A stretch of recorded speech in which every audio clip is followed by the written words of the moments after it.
გამარჯობათ. ეხლა ვაგრძელებთ ციკლს ვიდეოებისა ფრინველის კვებაზე. წინა ვიდეოში ვისაუბრეთ თუ როგორ უნდა მიიღოს და რა რაოდენობის ენერგია ქათამმა და რომელი ტიპის საკვებიდან. ეხლა ვისაუბრებთ ცილაზე და შეუცვლელ ამინომჟავებზე. რა თქმა უნდა, აქამდე გლეხები როზდიდნენ ქათამს, შესაბამისად ამაზე საერთოდ არ ფიქრობდნენ, თუ შემთხვევით გამოვიდოდათ ბალანსირებული, ასე ვთქვათ, საკვები ხომ კარგი, თუ არა და ვთქვათ, ქათამი, რომელსაც უნდა დაედო და შეუძლია დადოს წელიწადში 280-დან 300 კვერცხამდე, დებს 100, 120 და ეს არის მისი ზედა ზღვარი. თუ დაიწყებთ პრემიქსის გამოყენებას და ანტიბიოტიკების გამოყენებას და ასევე სტიმულატორების, ასეთ შემთხვევაში მიაღწევთ იმას, რომ თქვენი ფრინველის ხორცი და კვერცხი იქნება იგივე ხარისხისა, რასაც აწარმოებენ მეფრინველეობის ფაბრიკები და რასაც შეიძენთ სუპერმარკეტში და იმ ფასად, რა ფასიც იქ კვერცხი და ხორცი ყირს, ნამდვილად არ ყირს შრომის დახარჯვა. პირდაპირ მე თვითონაც სიამოვნებით ვიყიდი იგივეს. უბრალოდ საქმე იმაშია, რომ კარგად ვიცი, რა შედის მათ შემადგენლობაში და რა ხარისხია. ეხლა ვისაუბროთ, თუ რამდენი ცილა და შეუცვლელი ამინომჟავები სჭირდება ჩვეულებრივ ქათამს. 2 კილოგრამიანს. თქვენ აქ ხედავთ, საერთოდ ცილა ჭირდება დღე-ღამეში 16-20 გრამი, მათ შორის ცილა ერთ-ერთი ამინომჟავა შეუცვლელი ლიზინი უნდა იყოს 0,2-დან 1 გრამამდე, მეთიონინისა და ცისტეინის ჯამი 0,6-0,8 გრამი და ტრიპტოფანი ესე შეუცვლელი ამინომჟავა 0,15-0,25 გრამი. ეხლა ტრიპტოფანზე შეიძლება განსაკუთრებულად არც ვიფიქროთ, იმიტომ რომ ჯერ ერთი ცოტა ჭირდება და მეორეც, პრაქტიკულად იმდენია საკვები ნივთიერებებში ეს ტრიპტოფანი, რომ ამაზე ცალკე ფიქრი სპეციალურად არ არის. ეხლა მე გაჩვენებთ შემდეგ ცხრილს, ეს არის უკვე თქვათ, რომელ პროდუქტში რამდენი ცილა, რამდენი ლიზინი, მეთიონინი და ტრიპტოფანი. ეს პროდუქტებია სიმინდი, ხორბალი, ქერი, შემდეგ ბარდა, გამომშრალი და ოსპი, კოპტონი, შემდეგ ხორცი, ღვიძლი. გარდა ამისა, მწერები, ბუზი, შავი ჯარისკაცი, კალია, ჭიაყელა, გრინდალი და გარდა ამისა უცხიმო ხაჭი. ეხლა რატომ მოვიყვანე მაინდამაინც ეს ჩამონათვალი? სიმინდი, ხორბალი და ქერი ეს ძირითადი საფუძველია ფრინველის რაციონის და ამად გარეშე ენერგიას უბრალოდ ვერ მიაზვდით ფრინველს, მაგრამ მათში ცილა არის ცოტა და გარდა ამისა ძალიან ცოტაა შეუცვლელი ამინომჟავები. ეს შეუცვლელი ამინომჟავები იმდენად ცოტა გახლავთ, რომ სრულიად გამორიცხულია, რომ ამ რაციონზე ფრინველი გაჩერდეს. ეხლა ბოლოზე მაქვს მე გრინდალი და უცხიმო ხაჭო.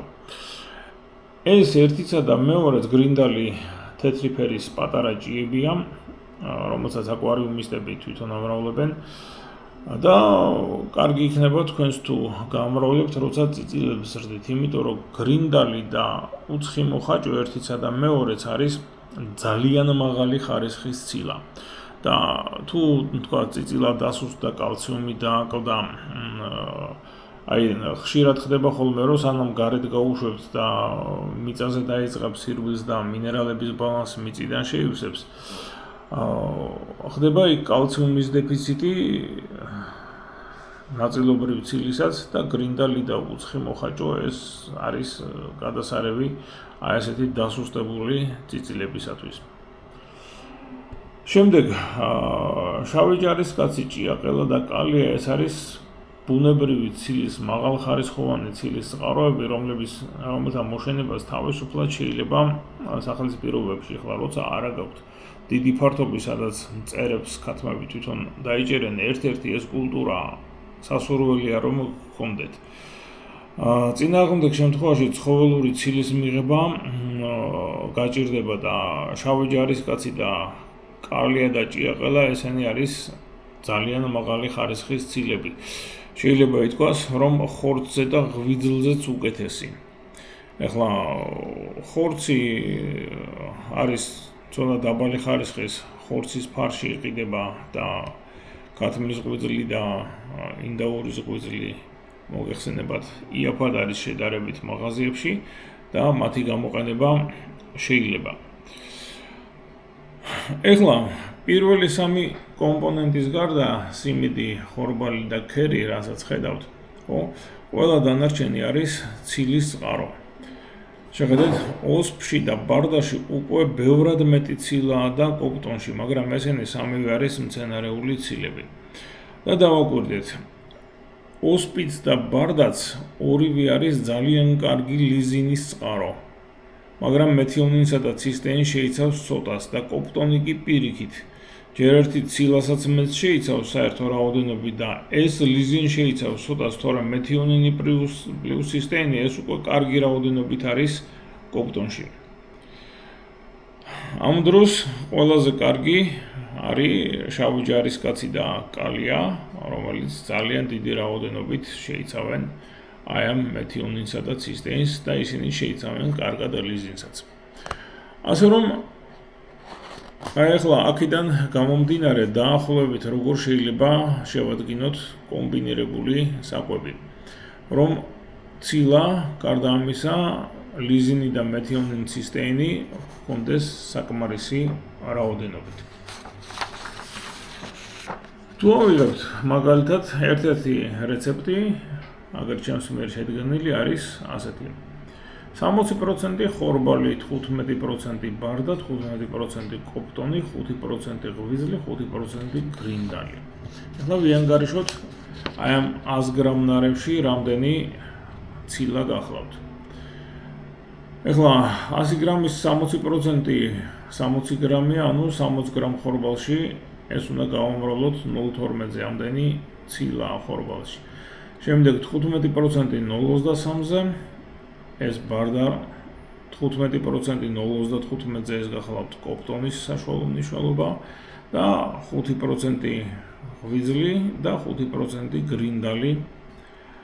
აი ეს, ანუ 100 გრამ ნარევში 17.75 გრამია.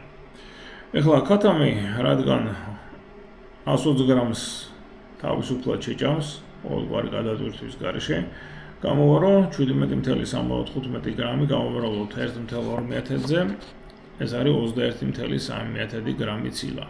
ეს სრულიად საკმარისი ცილაა.